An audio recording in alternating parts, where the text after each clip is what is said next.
Hello guys, welcome to the another video in my channel. अभी हम जिस match के बारे में बात करने वाले हैं वो है आज का प्रीमियर लीग का मैच, दूसरा मैच न्यूकासल यूनाइटेड और वेस्ट हैम यूनाइटेड के बीच में। ये मैच होने जा रहा है Saint James Park, Newcastle United का जो होम ग्राउंड है। इससे पहले कि इस मैच की रिजल्ट स्टार्ट करें, एक बात जान लेते हैं कल वाला मैच हमारा कैसा गया था। मैंने खुद ज़्यादा लीग्स ज्वाइन नहीं करे थे, लेकिन जितने सारे लीग्स ज्वाइन करे थे सारे के सारे क्लीन स्वीप हुए थे। मैंने जो जो चीज़ें कहा था, सिर्फ आपको कुछ नहीं करना था। जो सेफ कैप्टन थे उनको रख लेते, और अगर सिर्फ जो मैंने विंग के बारे में बताया था कि दोनों टीमों के ही विंगर्स के कितने ज़्यादा रोल होते हैं, अगर हमने सिर्फ उनको ही रखा होगा, जिनमें से ट्रॉसार्ड आते थे, एरन मोई आते थे ब्राइटन के होकर, और नॉर्विच के जो विंगर्स थे बुएंडिया और ओनेल हर्नांडेस खेल रहे थे शायद, तो इनको इनको ही अगर आप सिर्फ अपने टीम में रख लेते तो ही आपको आराम से जीत नसीब हो चुकी होगी। और मेरे तो खुद के वाइस कैप्टन थे ट्रॉसार्ड, मेरा ग्रैंड लीग थोड़ा बहुत पॉइंट्स की वजह से ही मिस हुआ था। तो कमाल का गया था रिजल्ट, और ज़्यादा कुछ बताने की ज़रूरत नहीं है। एक ही गोल हुआ था और वो कैसे हुआ था, कौन किया था, ये तो आपको देखा ही होगा। और जो जो चीज़ें मैंने वीडियो में बताई थी मैंने टेलीग्राम में शेयर करे हुए हैं। अगर आप टेलीग्राम पे हो तो आपको पता होगा, अगर आप नहीं हो तो डिस्क्रिप्शन बॉक्स में लिंक होगा, वहाँ से ज़रूर ज्वाइन हो जाना। लास्ट मोमेंट पे बहुत सारी टिप्स वहाँ पर आती रहती हैं। अगर आप वहाँ पे नहीं हो तो मिस कर जाओगे सब कुछ। तो करंट पोजीशन की बात करें, न्यूकासल यूनाइटेड 12th पोजीशन पर हैं और वेस्ट हैम 16th पोजीशन पर हैं। तो इससे पहले मैं इन दोनों टीमों के बारे में डिटेल में बताऊं, थोड़ा सा आउटलाइन मैं आपको दे देता हूँ। दोनों ही टीमें इनिशियली मैं अगर कहूँ पहले के जो हाफ थे सीजन के, वहाँ पर डिफेंसिव खेलती थी। मैं ऐसा क्यों कह रहा हूँ मैं आगे समझाता हूँ। न्यूकासल यूनाइटेड के मतलब पहले से ही वो डिफेंसिव ही खेलते हैं। ऐसा नहीं कि मतलब उनका डिफेंस बहुत अच्छा है, लेकिन ये डिफेंसिव खेलते हैं पता नहीं क्यों। लेकिन इनके पास अटैकिंग पोटेंशियल काफ़ी अच्छी है। कुछ मैचों में इन्होंने बंचेस में जैसे गोल करे हुए हैं, वैसे ही हर मैच में ये कम एक दो करके गोल खाते भी हैं, और कुछ मैच में बंचेस में भी इनको गोल कंसीड करना पड़ता है। मतलब गोल से ही इनका सब कुछ चलता है। रेगुलरली गोल स्कोर करें या ना करें, रेगुलरली गोल कंसीड ये ज़रूर करते हैं। ठीक है, तो इसीलिए आप देख सकते हैं अटैकिंग कुछ हद तक चीज़ें कम हैं। गोल डिफेंसिव खेल के ही वो इतनी दूर आए हैं जहाँ पर भी अभी वो हैं। वेस्ट हैम यूनाइटेड की बात करें तो इनका सीजन आप दो हिस्सों में डिवाइड कर सकते हो। पहला हाफ इनके कोच थे मैनुअल पेलेग्रिनी, ठीक है। तो वो खेलते थे काफ़ी ज़्यादा defensive counter attack dependent football खेलते थे। मतलब उनका कोशिश यही रहता था कि पहले हाफ तक मैच को 0-0 ही रखा जाए। अगर इसमें एक आध गोल आ जाए तो बहुत अच्छी बात, और अगर नहीं भी आए तो पहले हाफ में 0-0 रखो, उसके बाद 65-70 मिनट के बाद अटैक करो और गोल करो। ये उनका मेंटेलिटी रहता था। अभी जो कोच आए हैं डेविड मोइस, जो कि मैनुअल पेलेग्रिनी पहले मैन सिटी के कोच थे और डेविड मोइस पहले मैन यू के कोच थे। तो ये क्या करते हैं, ये डिफेंसिव क्वालिटीज़ पे उतना नज़र नहीं रख रहे हैं। ये भले ही टीम एक एक आध गोल खा ले, लेकिन वापस वापस करने के लिए वो पूरी तरह से कोशिश करते हैं, और पूरी तरह से एग्रेसिव फुटबॉल हम जिसको कहते हैं वो ये कर रहे हैं। ठीक है, तो इससे क्या हो रहा है कि वेस्ट हैम हाल ही में काफ़ी अच्छे रिजल्ट्स उनके आ रहे हैं। भले ही वो गोल कंसीड कर रहे हों, लेकिन गोल वापस वो हमेशा कर रहे हैं। ठीक है, मैं आगे भी कुछ रिसेंट मैचेस आपको दिखाऊंगा, ये चीज़ आपको समझ में आ जाएगा। और इसीलिए मुझे लगता है कि आज का मैच, मेरे ख्याल से जो मैचेस मैंने देखे हैं, आज के मैच में आपको एक बहुत ही अच्छा मैच देखने को मिल सकता है दोनों टीमों से। मिसिंग प्लेयर्स की बात करें, न्यूकासल के होकर ये कुछ प्लेयर्स हैं जो कि नहीं खेलेंगे। मिसिंग क्लियरन क्लार्क इंपॉर्टेंट प्लेयर थे, सेंट्रल डिफेंस में खेलते थे। वेस्ट हैम के होकर स्नॉडग्रास का ना रहना बहुत बड़ा लॉस है। क्यों, मैं आगे आपको समझाता हूँ। बाकी ये सब कुछ प्लेयर्स हैं जो कि थोड़े बहुत डाउटफुल हैं। फैक्ट्स की बात करें, वेस्ट हैम यूनाइटेड पिछले 7 अवे मैचेस में हारी है, और ये डेविड मोयस के आने के बाद है। मेरे ख्याल से डेविड मोयस के अंडर में इनमें से एक ही मैच हारी थी waste Ham United. West Ham have considered at least 2 goals in last 8 of their 10 matches. जैसे मैंने बताया, गोल ये काफ़ी कंसीड कर रहे हैं, लेकिन गोल वापस भी कर रहे हैं। कहाँ कहाँ कैसे कैसे मैं आगे समझाता हूँ। Newcastle are undefeated in last 5 home matches, माने होम मैचेस में उनके रिकॉर्ड काफ़ी सही हैं, भले ही जीते ना हो लेकिन हारे भी नहीं हैं। अच्छा, तो डिफेंसिव क्वालिटीज़ की जब बात आती है, Newcastle are 5th lowest goal scoring team, लेकिन गोल उन्होंने खाए भी काफ़ी हैं, इसीलिए इतना नीचे वो प्लेस कर रहे हैं खुद को। और West Ham United 4th highest goal conceding team. ठीक है, तो चीज़ें काफ़ी सिमिलर लग रही होगी आपको अभी तक। आखिरी 6 मैचेस में रिजल्ट आए हैं, और इनमें से न्यूकासल आगे है 4-2 से। ठीक है, अभी कुछ रिसेंट मैचेस की अगर हम बात करें हेड टू हेड में, आखिर जो मैच हुआ था यहाँ पर भी वेस्ट हैम के कोच थे मैनुअल पेलेग्रिनी, तो उनका यही टारगेट फिर से था कि डिफेंसिव फुटबॉल खेला जाए, लेकिन हुआ क्या था, पहले 20 मिनट में ही न्यूकासल को 2 गोल मिल गए थे और दोनों ही गोल किए थे सेट पीस से। एक किया था फेडेरिको फर्नांडिस ने और दूसरा किया था कीरन क्लार्क ने। तो मतलब वेस्ट हैम का जो प्लान था डिफेंसिव फुटबॉल खेल के काउंटर अटैक पे जाने का, वो पूरी तरह से हो चुका था डैमेज। ठीक है, और न्यूकासल ने उसी का पूरा फायदा उठाया, 2 गोल तो उनको मिल ही गया और दूसरे हाफ में भी पहला गोल उन्होंने करा था। न्यूकासल ने आखिर के मिनटों में 2 गोल मारे थे। एक गोल किया था स्नॉडग्रास ने फ्री किक से और एक गोल यहाँ से सेट पीस से किया था बाल्बोएरा ने। ओवरऑल वेस्ट हैम ही यहाँ पर पीछे थी, न्यूकासल ने काफ़ी डोमिनेट करा था इस मैच पर।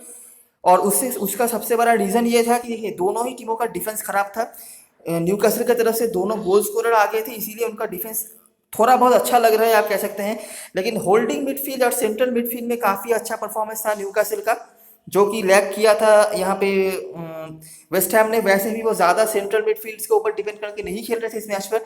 डीक्लन राइस जो इनके टीम पे बहुत ही इंपॉर्टेंट प्लेयर है डिफेंसिव क्वालिटीज़ की अगर बात करी जाए तो उस तरफ से, तो वो यहाँ पे पूरी तरह से उनको मतलब रोक दिया था। तो इसीलिए मिडफील्ड पूरी तरह से न्यूकासल ने डोमिनेट करा और दोनों ही टीम मतलब गोल करने में सक्षम रही थी। दोनों टीमों ने सेट पीस से गोल किया। दोनों ही टीम, अच्छा दोनों टीमों के बारे में एक चीज़ जो बताना भूल गया, दोनों ही टीम फ्लैंक्स का बहुत ज़्यादा इस्तेमाल करती है, बहुत ज़्यादा इस्तेमाल मैं कहूँगा। वेस्ट हैम थोड़ा सा आगे उनके विंगर्स होते हैं क्योंकि ये सेट पीस से भी गोल कर लेते हैं, नहीं तो ओवरऑल अगर आप विंग डिपेंडेंट फुटबॉल कहेंगे तो ये दोनों टीमें ही करती हैं। जेनुइन विंगर्स न्यूकासल के पास ज़्यादा हैं, लेकिन वेस्ट हैम के जो विंगर्स हैं ये सेट पीस वगैरह भी दे देते हैं।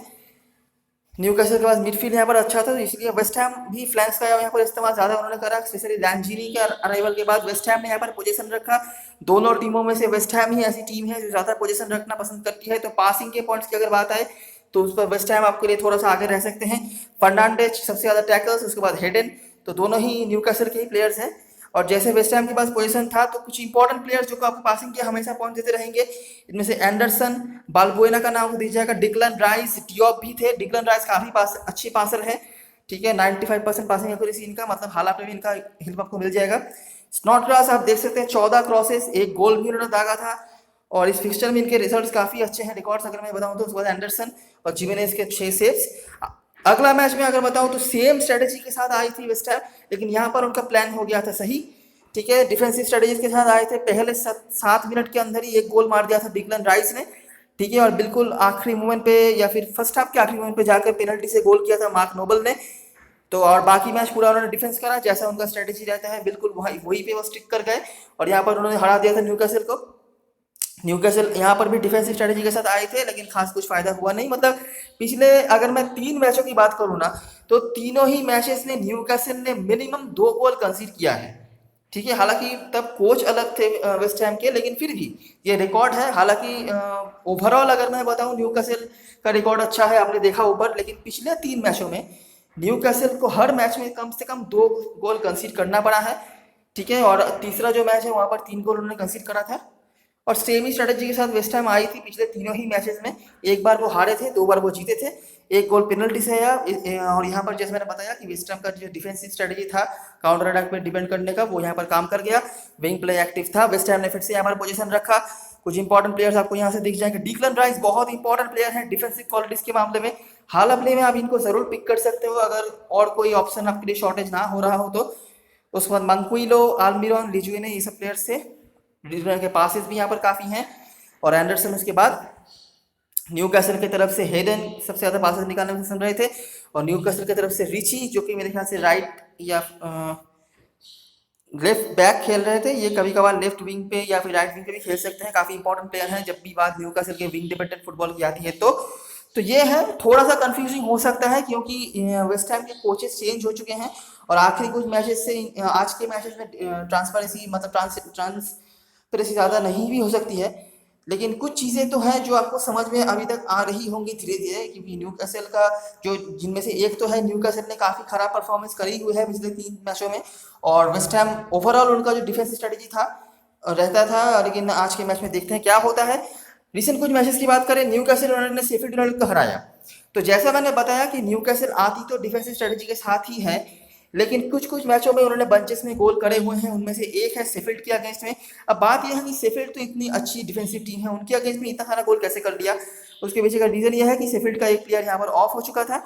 और उसके बाद न्यूकासल का पूरा स्ट्रेंथ जो है कहाँ पे देखिए, दोनों विंग्स रिची और सेंट मैक्सिमिन ने यहाँ पर पूरी तरह से रोंद के रख दिया। रिची ने एक गोल किया और एक गोल जो जोएलिंटन ने करा था उसका बॉल भी उन्होंने ही बनाया था। ठीक है, बाकी डिफेंस भी इनका ठीक ठाक था। वैसे भी शेफील्ड यूनाइटेड की टीम तो ज़्यादा अटैकिंग होती नहीं है, तो डिफेंस में ज़्यादा कुछ था नहीं, मतलब डिफेंस में ज़्यादा कुछ प्रेशर था नहीं। फ्लैंक्स का इस्तेमाल किया, 2 गोल वहाँ से बने। शेफील्ड के पास पोजीशन था तो ज़्यादा पासर्स आपको नहीं मिलेंगे, फिर भी फर्नांडेज कुछ हद तक पासिंग के पॉइंट्स आपको देंगे। अगेंस्ट साउथहैम्पटन यहाँ पर भी सेम चीज़ आपको देखने को मिलेगा। डिफेंस यहाँ पर, अच्छा इनका जो डिफेंस है, मैं इससे भी इनके डिफेंसिव मिडफील्ड को हाईली रेट करता हूँ। डिफेंसिव मिडफील्ड में जॉनजो शेल्बी और इसाक हेडन, ये दोनों ही काफ़ी अच्छा क्वालिटी पोजेस करते हैं और इन दोनों की डिपेंडेंसी की वजह से ही इनके जो डिफेंस में थोड़े बहुत प्रॉब्लम्स वगैरह होते हैं वो ज़्यादा एक्सपोज नहीं होती है। ठीक है, और अच्छा एक गोल यहाँ पर करा था सेंट न्यूकासल ने, ये भी आप देख सकते हैं राइट विंगर सेंट मैक्सिमिन ने ही करा था। और यहाँ पर ऋषि का भी गोल आ सकता था लेकिन उन्होंने पेनल्टी मिस कर दी। और यहाँ पर खास कुछ है नहीं। इनके जो दोनों फुल बैक्स हैं ये ज़्यादा कंट्रीब्यूट नहीं करते हैं क्योंकि डिफेंसिव टीम है, आप समझ ही सकते हो, तो ज़्यादा ओवरलैप पे ये आती नहीं है। लेकिन डैनी रोज ये काफ़ी अच्छे मतलब ओवरलैप वगैरह कर लेते हैं। न्यूकासल ने यहाँ पर पोजीशन रखा था, जब भी पोजीशन आ गया तो लेस्केलेस और सेल्वी के पास आपको दिख जाएंगे। सेल्वी बहुत इंपॉर्टेंट प्लेयर है, भले ही गोल्स वगैरह करे या ना करें, पासिंग के पॉइंट्स आपको देते रहेंगे और उनकी एसिस्ट पोटेंशियल भी काफ़ी अच्छी है। और सेट पीस भी लेते हैं, सेट पीस में इन्होंने 6 क्रॉसेस निकाले थे।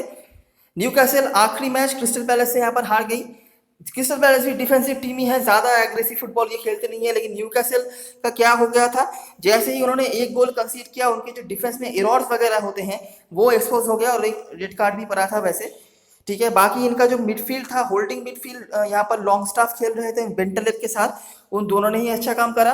न्यूकासल की टीम ना, जिनका जो स्क्वाड है ये बहुत बड़ा स्क्वाड है, इसीलिए आप इनके बहुत सारे प्लेयर्स को आपने देखा होगा इन्वॉल्व होते हुए पूरे सीजन में। मतलब इतना बड़ा स्क्वाड मैंने किसी का देखा नहीं है अभी तक पूरे प्रीमियर लीग जितने भी मैंने टीम्स के एनालिसिस करे हैं, इसीलिए इनके टीम्स को समझना थोड़ा मुश्किल है। लेकिन जितना हमें समझ में आ रहा है उसी बेसिस पर हम बात करेंगे कि यहाँ पर उन्होंने डिफेंसिव करने की कोशिश करी थी लेकिन खास कुछ फायदा हुआ नहीं। सेट पीस से गोल कंसीड किया था, सेंट्रली उतना खराब तो नहीं थे लेकिन क्रिएटिविटी कमी थी। न्यूकासल ने यहाँ पर ही पोजीशन रखा, जहाँ से शार और लॉन्ग स्टॉप के पास आपको दिख जाएंगे। लजारो बहुत इंपॉर्टेंट प्लेयर है, ये फुल बैक भी खेलते हैं, विंगर के तौर पर भी खेल सकते हैं। और दुबरापा के सेव थोड़ा सा कंफ्यूजिंग होगा मुझे पता है, लेकिन जितना जो नीट है वो यही है कि न्यूकासल विंग डिपेंडेंट फुटबॉल खेलती है, लेकिन क्योंकि ये डिफेंसिव टीम है इसीलिए इनके फुल बैक ज़्यादा कंट्रीब्यूट नहीं करते हैं। ऐसा नहीं कि इनका डिफेंस बहुत अच्छा है, इनके डिफेंस में भी काफ़ी एरर्स वगैरह होते रहते हैं, इसीलिए काफ़ी ऑल्टरनेट वगैरह करते हैं ये अपने डिफेंस में इंडिविजुअल्स की अगर बात करें। लेकिन इनका जो मिडफील्ड है ये काफ़ी सही है। जॉन सिल्वी एक कॉन्सिस्टेंट मतलब प्लेयर के तौर पे परफॉर्म करते हैं। इनके साथ इसाक हेडन हो या बेंटलेव हो या लॉन्ग स्टाफ हो, ये इनके साथ चेंज होते रहते हैं। लाइक तो इनका मिडफील्ड काफ़ी अच्छा है और इनका विंग डिपेंडेंसी हमेशा ही रहता है। नंबर 9 का इशू इनके लिए है। ठीक है, और अभी तक आपने जितने भी मैचेस देखे एक भी मैच में इनके लिए नंबर 9 का कोई गोल नहीं आया है। एक मैच में शायद आया था, बाकी किसी भी मैच में इनके स्ट्राइकर का कोई गोल नहीं है। वेस्ट हैम यूनाइटेड का देखते हैं, वेस्ट हैम का भी वही सेम सीन है। अच्छा, इनके टीम में एक ऐसे प्लेयर खेलते हैं, अगर आपका जो है मतलब मेमोरी ज़्यादा वीक नहीं है, कुछ दिन पहले हमने एक मैच कवर किया था जिसका जहाँ पर हल सिटी का मैच था मिडलस्ब्रो से। वहाँ पर मैंने कहा था कि हल सिटी की टीम से कुछ इंपॉर्टेंट प्लेयर्स चले गए हैं, जिनमें से एक प्लेयर का नाम मैंने बताया था जैरड बोवेन, और मैंने कहा था कि वो गए हैं वेस्ट हैम में। ठीक है, वेस्ट हैम के लिए ये अभी खेलते हैं राइट विंगर के तौर पर। और ये जेरड बोवेन और डेविड मोयस का जो कोचिंग है ये एक साथ आया है वेस्ट हैम की टीम में, और उसके बाद क्या क्या चेंजेस हुआ है मैं आपको दिखाता हूँ। ठीक है, तो मैंने बताया था विंग डिपेंडेंसी, आप देख सकते हैं दोनों विंग का कमाल का इस्तेमाल हुआ, तीनों ही गोल विंग से बने। हालांकि स्ट्राइकर्स ने गोल तो करा लेकिन गोल बनाए विंगर्स ने। डिफेंस उतना ज़्यादा सही नहीं है लेकिन कोई फर्क नहीं पड़ा, एक गोल उन्होंने कंसीड किया था, कोई फर्क नहीं पड़ा क्योंकि अटैक इनका काफ़ी ब्रूटल था। तो फिर से आप देख सकते हैं effective wing play. Holding midfield यहाँ पर अच्छा रहता है। होल्डिंग मिडफील्ड इनके जो डिक्लन राइस है बहुत ज़्यादा इंपॉर्टेंट प्लेयर है भाई साहब, मतलब गोल्स और असिस्ट वगैरह करे या ना करे, कर भी सकते हैं, गोल स्कोरिंग एबिलिटी इनके पास है, लेकिन मतलब क्वालिटी इनका काफ़ी ज़्यादा है। और यही एक प्लेयर होता है जिसके ऊपर पूरा जो डिफेंसिव क्वालिटीज़ होता है मिडफील्ड में वेस्ट हैम की तरफ से वो डिपेंड करता है। और उसके बाद मार्क नोबल बहुत एक्सपीरियंस्ड है, सेट पीस वगैरह भी लेते हैं। साउदम्पटन ने यहाँ पर पोजीशन रखा था, वेस्ट हैम ने सेट पीस से गोल करा। बोवेन सबसे ज़्यादा टैकल्स इन्होंने जीते, नोबल के पासेस और क्रेसवेल के सबसे ज़्यादा क्रॉसेस। यहाँ से क्रेसवेल एकमात्र लौता फुलबैक है वेस्ट हैम की तरफ से जो कुछ हद तक आपको एसिस्ट पोटेंशियल रखते हुए दिखेंगे और काफ़ी एग्रेसिव भी है। चेल्सी के अगेंस्ट में भी आप देखेंगे 2 गोल कंसीड किया लेकिन कोई फर्क नहीं पड़ा, 3 गोल उन्होंने और वापस कर दिया। क्या प्रॉब्लम्स हुई वेस्ट हैम के डिफेंस में? तो प्रॉब्लम्स थी ही लेकिन कोई फर्क नहीं पड़ा। विंग प्ले उन्होंने करा फिर से, जैरड बोवेन ने यहाँ पर फिर से कमाल का फुटबॉल खेला, 2 असिस्ट प्रोवाइड किए। और एंटोनियो जो आप देख रहे हैं ये कभी कभार लेफ्ट विंगर के तौर पे भी खेल सकते हैं, तो इन्होंने भी अच्छा परफॉर्मेंस करा था। तो अब दोनों विंगर्स ने आप कह सकते हैं अच्छा परफॉर्मेंस करा है। एंटोनियो एकमात्र लौते प्लेयर होंगे आज के मैच में जो ड्रीम 11 पर स्ट्राइकर पे लिस्टेड होंगे, लेकिन ये विंगर के तौर पे खेलेंगे तो इनको गलती से मिस मत कर लेना, ठीक है। इनका रोल आएगा, भले ही ऐसे गोल वगैरह करें या ना करें वो तो अलग बात है। डिक्लन राइस का यहाँ पर भी सही परफॉर्मेंस था, गोल्स के मामले में नहीं लेकिन डिफेंसिव क्वालिटीज की बात करें तो दोनों ही टीमों का डिफेंस खराब था। राइट साइड एक्टिव था, बोवेन के 2 असिस्ट यहाँ पर थे। वेस्ट हैम ने गोल भी करा और सेट पीस से कंसीड भी करा। सेट पीस इनका एक स्ट्रेंथ रहा है और वीकनेस भी आप कह सकते हैं। चेल्सी ने यहाँ पर पोजीशन रखा था तो पोजीशन नहीं था तो कोई पासर नहीं। ब्राइटन के अगेंस्ट में यहाँ पर भी सेम चीज, 3 गोल उन्होंने कर दिए लेकिन डिफेंस में एरर की वजह से यहाँ पर वो हार गए। यहाँ पर वो जीत भी सकते थे, डिफेंस से 1 गोल और मतलब ओन गोल दे दिया था और 2 एरर यहाँ पर करे थे, नहीं तो यहाँ पर काफी आराम से जीत सकते थे। और फिर से आप जो विंग का डिपेंडेंसी है आप देख सकते हैं, रॉबर्ट स्नॉडग्रास ने खुद 2 गोल करा और 1 असिस्ट प्रोवाइड किया डियोप के लिए। और इसीलिए मैं कह रहा था कि आज के मैच में रॉबर्ट स्नॉडग्रास का ना रहना बहुत ही खराब है वेस्ट हैम की तरफ से, क्योंकि इनका रिकॉर्ड भी काफ़ी अच्छा है, इनके फॉर्म भी काफ़ी अच्छे चल रहे थे।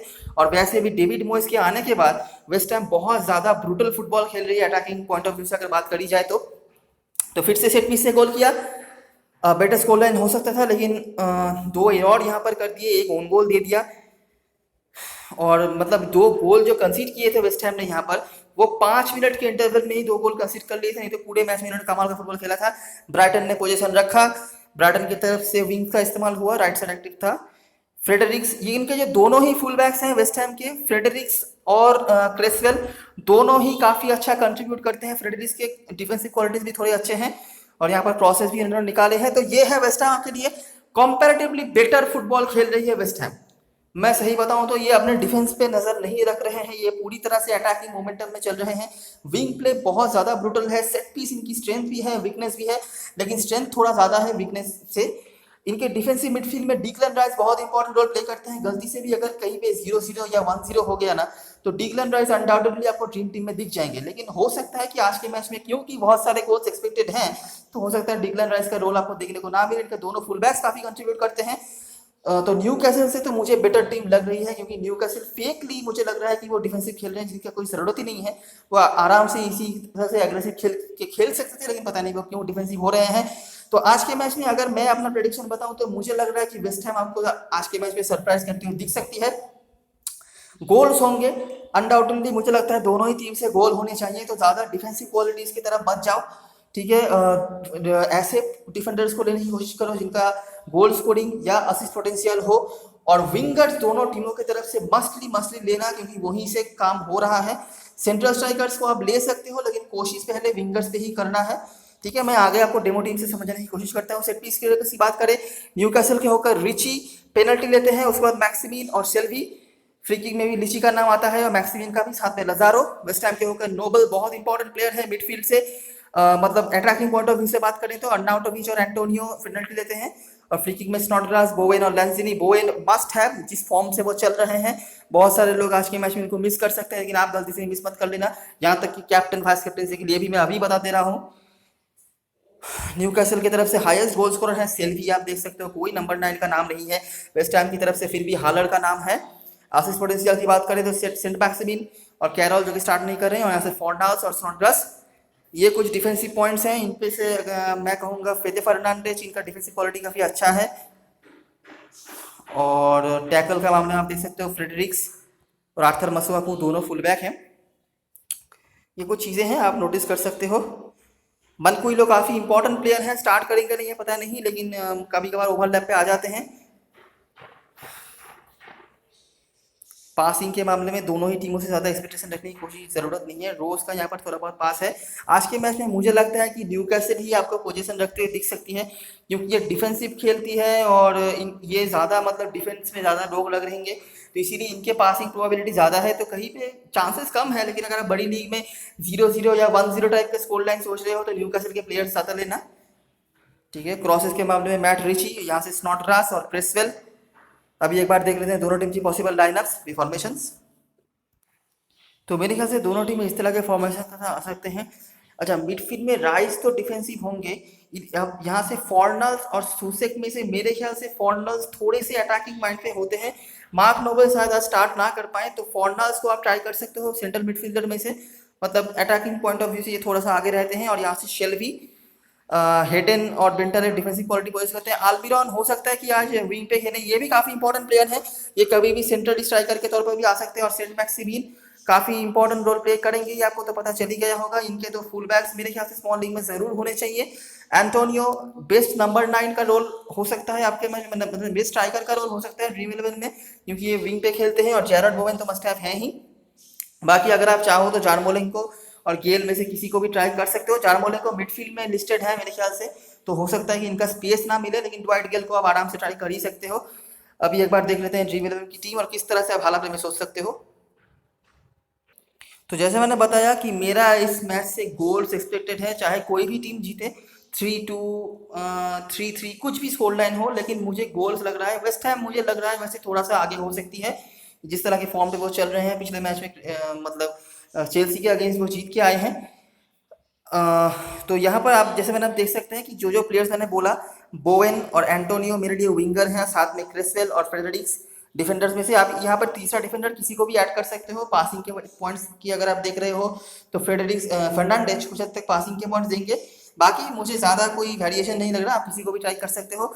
जॉन जोशेल भी मेन सेंट्रल मिडफील्डर हैं, साथ में आल्मिरॉन और सेंट मैक्सिमिन। ड्वाइट गेल को मैंने रखा है क्योंकि ज़्यादा कोई ऑप्शन वैसे भी है नहीं मिडफील्ड से। इसके सिवाय भी मुझे लगता है मिडफील्ड में आपके पास फेलिपे एंडरसन अगर खेलते हैं, मस्टली इनको ट्राई करना। इनका रिकॉर्ड काफ़ी अच्छा है और ये भी विंग पे ही खेलते हैं, खेलेंगे नहीं पता नहीं। और यहाँ से रिची, और कुछ खास यहाँ पर मुझे नज़र नहीं आ रहा है। बड़ी लीग में फॉर्नाल्स को ट्राई कर लेना, यहाँ पर स्पेस नहीं था मेरे पास, इसलिए मैं ले नहीं पाया। और बस मुझे और कोई नज़र नहीं आ रहा है। तो ऐसे ही कुछ आपका भी टीम शो होना चाहिए। विंगर्स पे ज़्यादा कंसंट्रेशन देना। स्मॉल लीग में मैं कहूँगा क्लीन शीट के साथ मत जाओ, इतना रिस्क ले लो आज के मैच में। क्लीन शीट के चांसेस मुझे नहीं नजर आ रहे हैं, उसका रीजन भी आप समझ ही गए होंगे। लेकिन हाँ, क्योंकि न्यूकासल बहुत ज़्यादा डिफेंसिव खेलती है, तो क्या पता उनको क्लीन शीट मिल जाए, लेकिन मुझे ज़्यादा चांसेस नहीं लग रहे हैं। न्यूकासल मुझे पोजीशन रख सकती है। तो अगर कोई फालतू का प्लेयर लेना हो, मतलब जिसका आपको लग रहा है कि गोल्स वगैरह में कंट्रीब्यूशन नहीं रहेगा, तो न्यूकासल की तरफ से ही लेना, क्योंकि वो पासिंग के पॉइंट्स आपको देते रहेंगे। तो ये रही सारी एनालिसिस और ऑब्जर्वेशन। अगर आपको अच्छा लगा हो तो लाइक जरूर करना, सब्सक्राइब करना चैनल को। डिस्क्रिप्शन बॉक्स में टेलीग्राम चैनल का लिंक होगा, जहाँ पे आखिरी वाले में कोई इंपॉर्टेंट अपडेट वगैरह देना हो तो वहाँ पर आ जाता है। तब तक के लिए best of luck for this match and go bye for now.